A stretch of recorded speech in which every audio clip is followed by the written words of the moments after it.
Salut, c'est Mehdi pour un Indécent Podcast et une nouvelle interview. Confinement oblige, on l'a fait en audio.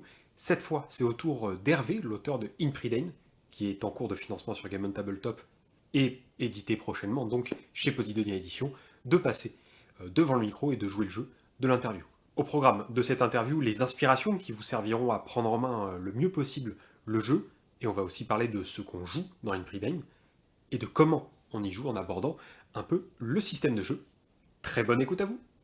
Bienvenue tout le monde sur cette nouvelle interview sur Indécent Podcast, et je suis avec Hervé.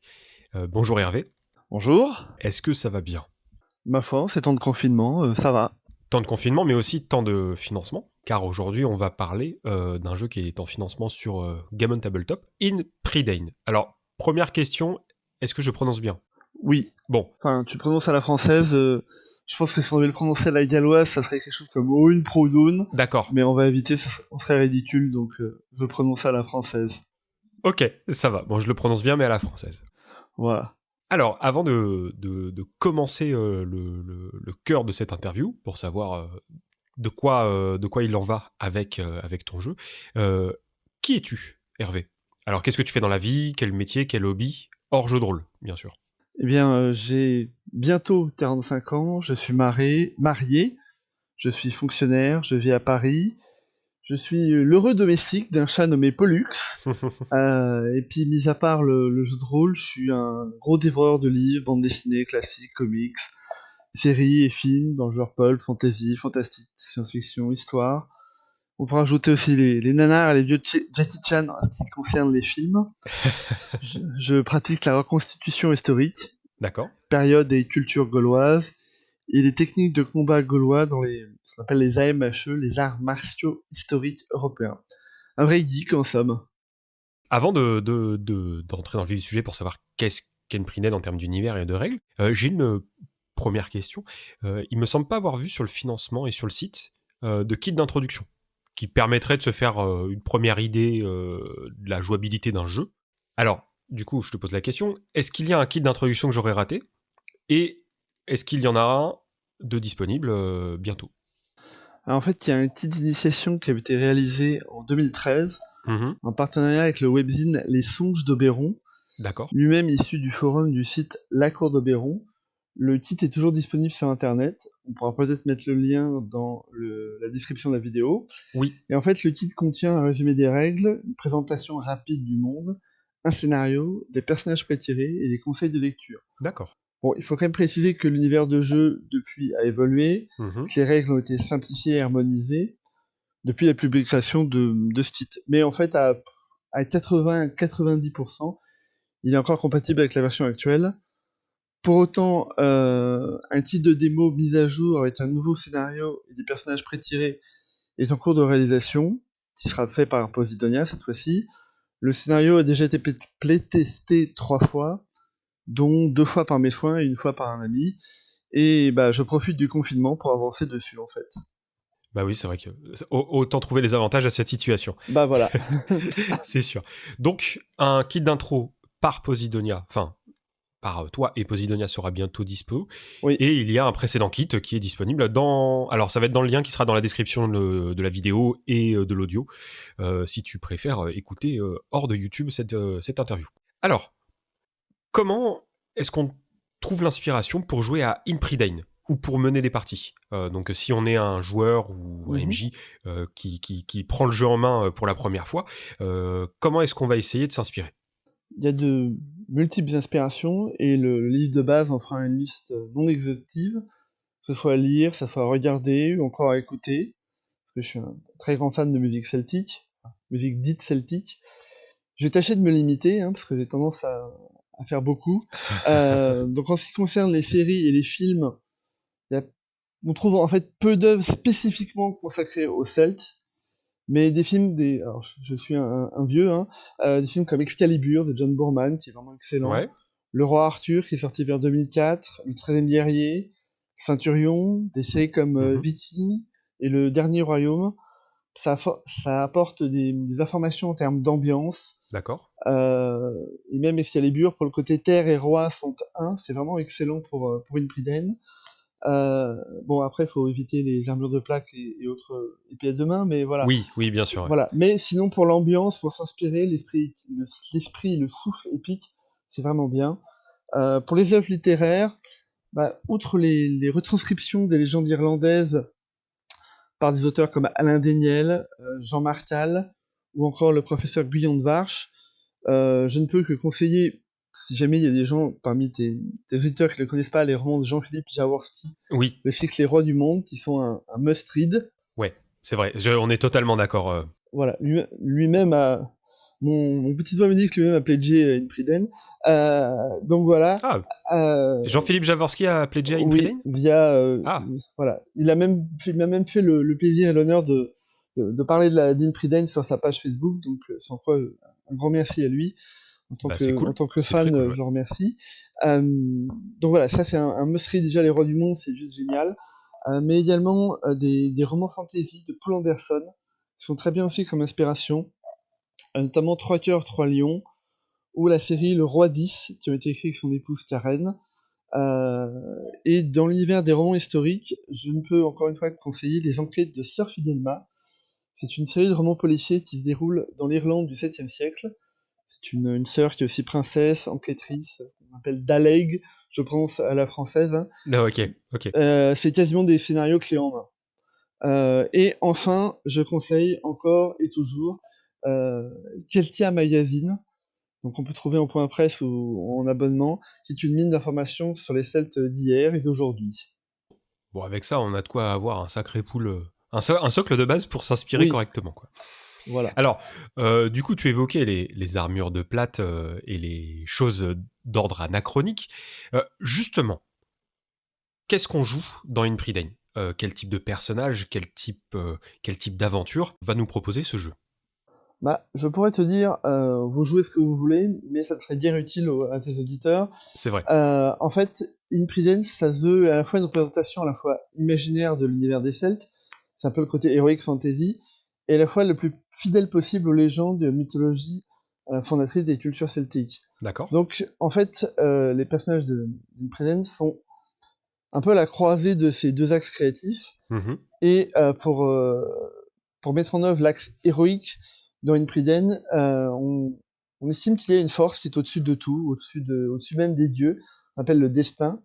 Les peuples représentés par trois femmes qui tissent la destinée de tous, et les personnages joueurs peuvent altérer, ou les personnages joueuses, peuvent altérer la trame de ce tissage et ainsi créer leurs propres motifs, influer sur le destin.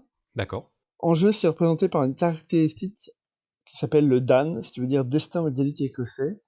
Les personnages seront toujours des gens qui sont soudés par une cause commune. L'individualisme de notre société actuelle est totalement impensable, car ces gens se définissaient en fait par rapport à un groupe. Donc les personnages sont membres d'un même clan, d'une famille, d'une même armée, d'une troupe d'élite, la suite d'un druide ou d'un barde. Pour donner quelques exemples pêle-mêle, on pourra trouver des guerriers ou des guerrières à la recherche d'une créature dangereuse, ou préparant l'assaut de la place forte d'un vassal récalcitrant, un ou une barde accompagnant des héros pour composer une grande saga, une druidesse spécialement chargée d'enquêter sur un meurtre, un ou une diplomate cherchant à éviter une guerre entre deux clans, voire deux royaumes, ou encore les membres d'un clan qui cherchent à gagner de l'influence et du pouvoir par rapport à leurs voisins, voir si on aime bien l'ambiance à la Harry Potter celtique, des élèves druides et bardes sur Inisfona, l'île de leur apprentissage. Il y a de quoi faire. Alors, maintenant qu'on sait ce qu'on joue, ou à peu près dans quelle direction on peut aller, bah, comment est-ce qu'on y joue, en fait, à In Prydain? En fait, les personnages sont principalement définis par des caractéristiques classiques comme hargne, endurance, adresse, perception, etc., Mhm. qui représentent leur capacité innée, et des vocations, marin, guerrier, éclaireur, guérisseur, cavalier, paysan, qui représentent leurs acquis. En fait, la quasi-totalité des jets de dés se fait en lançant 3 des 10, D'accord. sous la somme de la caractéristique et de la vocation. Par exemple, on fera un jet sous perception plus éclaireur pour suivre une piste, Mhm. endurance plus marin pour tenir durant une tempête, intelligence plus guerrier pour établir une stratégie, ce genre de choses. D'accord. La qualité de la réussite ou la gravité de l'échec d'ailleurs est proportionnelle à l'écart entre le résultat obtenu et le score visé. Il y a une petite particularité du système.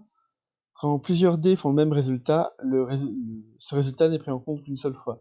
Si tu fais 3 fois 7, on ne comptera qu'une seule fois le 7 pour la marge de réussite, ou 2 fois 6, une seule fois le 6.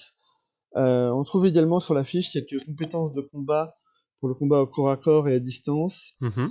des vertus chiffrées qui déterminent les valeurs morales de votre personnage, et puis, ce qui est peut-être le plus important pour moi, parce que c'est ça qui personnalise vraiment le personnage, c'est les noms et surnoms du personnage, qui ont une grande importance en termes de jeu, ainsi que des traits légendaires. En fait, la culture celtique étant orale, ça accordait une grande importance aux noms, et puis comme Impriden se veut d'inspiration celtique jusque dans son système de règles, les noms et les surnoms du personnage ont un impact dans le jeu, Mhm. un impact d'autant plus fort qu'à chaque fois que les actes des personnages s'inscrivent dans des schémas culturels, voire des légendes typiques des Celtes. Et puis les traits légendaires, ça lui permet par exemple d'avoir du sang fée, voire carrément de venir de l'autre monde, ce qu'on appelle un Cid, ou encore d'être animé par une rage guerrière, de posséder un animal de compagnie, un corbeau par exemple, comme une de mes joueuses, un héritage mystérieux, ou encore d'être tenu par un serment ou une guesse, c'est un tabou celtique particulièrement fort. J'ai vu qu'il y avait plusieurs modes de jeu. Oui, tout à fait, Un mode Vercingétorix notamment, et puis des modes plus épiques par la suite. exactement. Tu peux vite fait faire un topo là-dessus? En fait, le mode Vercingétorix, ça permet d'avoir un mode de jeu, enfin, j'appelle aussi mode historique, même si Prunelle n'est pas un jeu historique. D'accord. Ça permet d'avoir un mode de jeu un peu plus picaresque, on va dire, parce que je trouve pas de mots en français. Gritty pour les anglophones branchouilles. Ok. Euh, En fait, le mode de jeu historique, pour moi, je vais encore revenir au roman de Philippe Jaworski. C'est comme dans Les Rois du Monde, le premier tome où le héros est malade, il voit les dieux, il voit un espèce de dieu, etc. Mais quand il se réveille, on lui dit mais non, t'étais juste malade, t'as jamais vu ça. Donc, est-ce que c'était un rêve? Est-ce qu'il l'a vraiment vu? Est-ce que c'était une vision? On sait pas trop. D'accord. Voilà, ça c'est le mode de jeu Vercingétorix. Ok. Mode de jeu Fionn McCool, on va essayer de le prononcer à peu près bien à la gaélique. Là, c'est les dieux commencent à se manifester un peu plus. On voit apparaître les créatures fées. Euh, pour prendre une comparaison qui plairait aux amateurs de comics, voilà, le mode de jeu héroïque, c'est un peu un avocat aveugle qui se débrouille très bien et un type qui a été mordu par une araignée radioactive. D'accord. Voilà, c'est des capacités quand même assez fortes, mais c'est pas non plus extraordinaire. Et enfin, le mode de jeu mythologique, c'est ce qu'on appelle le mode de jeu Coroline, Mhm. l'Hercule celtique, l'Achille celtique. Là, c'est vraiment de l'épique. Ok. C'est-à-dire que voilà, c'est des gens qui font une ligne de gens qui aiment la justice, des héros qui se vengent. Et voilà, c'est vraiment un mode de jeu épique. Tu vois ce qu'on appelle le space de furie où ton corps se déforme atrocement et tu deviens un guerrier quasiment invincible. Ton druide fait pleuvoir une pluie de pierre sur tes ennemis. Ton bard fait une chanson de satire contre un lac et le rend complètement vide, etc. Et en fait, ces trois modes de jeu peuvent varier durant une même partie. En fait, tu peux commencer en mode de jeu Vercessor X, passer en mode de jeu Fion McCool suite à divers événements, passer ensuite en mode de jeu Coroline, et puis hop, tu redescends ensuite en mode de jeu Vercingétorix. Sachant que les noms, surnoms changent d'importance en fonction des modes de jeu, ainsi que les points de Dan, ainsi que les traits héroïques qui varient eux-mêmes en fonction du mode de jeu. Donc c'est vraiment le tout en étant, c'était grandement testé, et je fais une dédicace spéciale pour ça à mon grand ami Ludovic Alex Xirop, véritable homme orchestre d'Inpriden, qui m'a grandement aidé à établir ce genre de choses. Donc je vends mon produit, mais vraiment, ça permet, c'est fluide, ça permet de varier sans avoir besoin de trois fiches de personnages différentes pour chaque mode de jeu. Que ça soit pas cloisonné et que ça permette de changer au cours d'une Oui, partie tout à aussi, fait. ça me semble plutôt cool. Bon, ouais, on va pas se mentir, les jeux historiques, ils ont une fâcheuse tendance à avoir une mauvaise réputation. Il faut lire en complément des livres de base, je ne sais pas combien de centaines de pages, pendant des vingtaines et des vingtaines d'heures. Alors, comment est-ce qu'une Priden peut mettre fin à cette rumeur? Et comment est-ce qu'il peut rendre l'histoire sexy pour des gens qui auraient raté des jeux historiques, par exemple? Même si Preden a quand même une très forte inspiration historique, ça reste quand même un jeu de fantasy.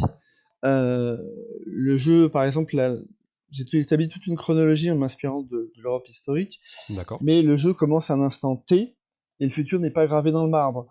Donc, mettons que vos personnages veulent tuer le roi de Daifen, le pauvre, par exemple, mais ils peuvent se lancer, allez-y, y a aucune ligne temporelle qui sera bouleversée, Ok. pas de méta-intrigue à tiroir gêné à cause de ça. Mhm. Donc la fantasy et la mythologie, ça me permet justement une liberté avec l'histoire que n'aurait pas un jeu historique. Une Preden, c'est vraiment prévu pour laisser les joueurs suivre leur propre chemin vers leurs envies. Que ce soit de vivre l'histoire de la disparition de la culture celtique face à l'avancée d'un monothéisme dans une ambiance mélancolique, de tutoyer les dieux en tant que héros d'épopées mythologiques, voire même les deux à la fois. Et puis, de manière plus générale, Impriden, en fait, le livre de base contient tout le nécessaire en renseignements historiques pour jouer. Pas besoin d'autre chose. Donc voilà, le livre de base est autosuffisant. Donc il y a des lectures conseillées, mais on peut ne faire qu'avec le bouquin de base. Eh bien, est-ce que tu aurais un dernier mot pour la fin? Je tiens à te remercier pour cette occasion que tu m'as donnée de m'exprimer. Bah, de rien. J'espère que les lecteurs d'Impriden auront du plaisir à jouer dans le monde que j'ai imaginé. J'espère aussi que ça leur donnera envie de découvrir plus avant la culture, les civilisations celtiques, qui sont très souvent dépréciées, alors que, encore une fois, je prêche pour ma paroisse, mais pour moi, elles sont d'une grande richesse et d'une profondeur insoupçonnée. Et puis, à nos fidèles auditeurs, je voudrais souhaiter aux gens bon courage pour le confinement, et surtout, restez chez vous. Oui, restons tous prudents et toutes prudentes, s'il Voilà, vous plaît. exactement. C'est vrai. Eh bien, c'est la fin de cette interview qui parlait d'Inpridane avec Hervé qui m'a fait le plaisir de jouer le jeu de l'interview. Alors au moment où je diffuserai cette vidéo, il restera un peu moins de 20 jours au financement qui termine le 21 avril à 23h59. Le jeu est déjà financé, hein, donc il a passé la barre des 100% depuis un petit moment, depuis le 5e jour du financement, je crois, si je ne dis pas de bêtises. Oui, me semble quelque chose comme ça. Ouais, c'était ça. Sachant qu'il est possible d'y souscrire directement ou d'y souscrire via une boutique, même si c'est un peu plus compliqué de les contacter en ce moment. Oui. Eh bien, d'ici à ce qu'on se retrouve dans une prochaine vidéo ou un prochain podcast, renseigne-toi sur une Priden parce que ça vaut le coup d'œil. À la prochaine!